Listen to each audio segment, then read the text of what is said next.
That was 80-year-old technology. They figured out when they were working on thermonuclear weapons, they straight up figured out 0-point energy. They figured out free energy. And whoever gets that technology first wins, right? We won. We won. We figured out the technology and we won. And what happened? The Soviet Union collapsed. The Soviet Union collapsed and fell apart. I was thinking that the Soviet Union just fell apart from economics, and that's how we won. What if we just won because we had super technology? We being the United States. What if we just had super technology and that was the end? And we've had no competition since then, since like the late 80s, maybe since the early 90s. I don't know when. Wow. This is pretty wild, man. This is Jared Yates guy. He's a good researcher, man. Space laser nukes shooting down nukes. And what are the orbs? When we watch the orbs, you can imagine those orbs are an interceptor device, right? They could intercept a missile. They could shoot down any nuke that you shoot at us. We shoot you with we hit it with some orbs and we zap it back to you. We warp nuke it onto you. Edward Teller, guys. Edward Teller's sketchy factor going up to like 1 million right now. Teller Ulam device. Edward Teller 100% knew about wormholes, 0-point energy, no question. We just have to find the proof. We just have to find the proof. I'm sure it's out there.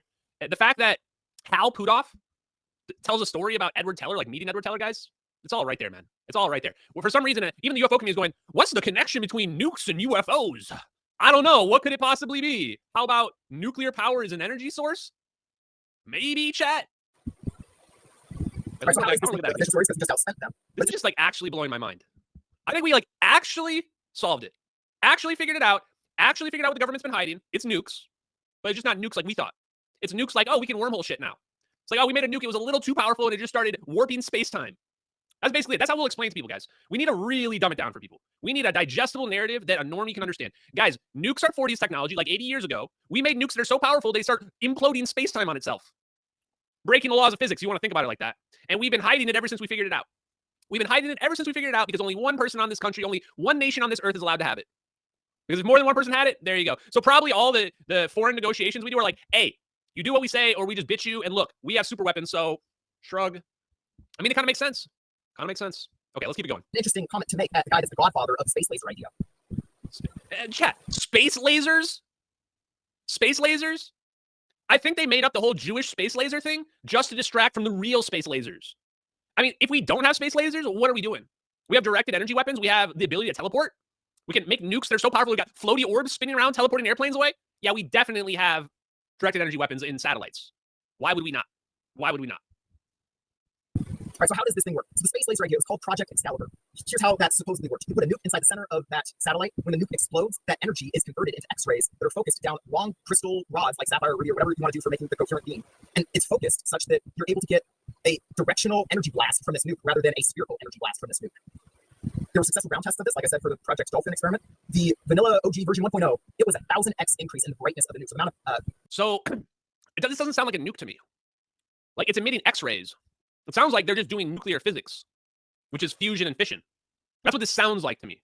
It sounds like this to me because we're looking at X-rays when this plane is being zapped out of the sky. We're looking at X-rays coming out of orbs. We've got X-rays coming out of orbs. Hold on, chat. I've got it. We can see X-rays coming out. That's why they're black. So they've figured out fusion and fission technology. Huh. And so when we see this stuff like, what did it say again? That wasn't the best video. But you guys are familiar with MH370 videos. They're creating an X-ray laser. I got to be honest, chat. I think the orbs have an X-ray laser on them. So when people are like, oh, this is alien technology. The alien technology has come, chat. X-ray lasers are definitely human technology. Definitely human technology. Goes back to SDI. Why would we not have that? If we had it during the SDI, during the Star Wars initiative, why would we not have it right now? Light energy that's coming out of the nuke, because we were able to funnel it into these rods and focus it, we were able to amplify it as well. So the very first one, 1,000x increase off the nuke. Did you just say 1,000x increase? Yeah. Version 1.0 was 1,000x increase in the brightness of the nuke. Does anybody really believe that we didn't manipulate space-time at this point? We're making laser nukes that are 1,000 times brighter than normal nukes. At some point, space-time just gonna be like, you know what? I can't deal with all this. I'm out of here. Zap away. It's probably how we figured out teleportation. 2.0 version, though, that you don't read about much. It's very lightly sprinkled throughout the SDI documents, but it's there. So the 2.0, the Super Excalibur version, was 1,000x increase on the 1.0. They figured out something on how to get a 1,000,000x increase onto this energy coming off of these nuclear X-ray laser beams. Here is an estimate I found by somebody else online who calculated it out. At the time, there was a... Wait, what? I thought he said 1,000 twice, chat. Chat, did my ears deceive me, or did I hear 1,000x increase twice? That's 1,000,000 times increase. We made a nuke, a laser nuke, 1,000,000 times more powerful, 1,000,000 times brighter than a normal nuke. 1,000,000 times. What? Like, you know, it's not even just like, how do other people not know about this? How did I not know about this? How did I not know about this until like today? We just don't get taught anything related to nukes. Also, just because I heard somebody say this might be secret, I think they enrich uranium with like metal ball bearings, metal like magnetic balls or something like that, because it creates a frictionless environment. Somehow they're doing some weird orb shit with metal magnets or spherical magnets to enrich uranium too. I just think that's interesting.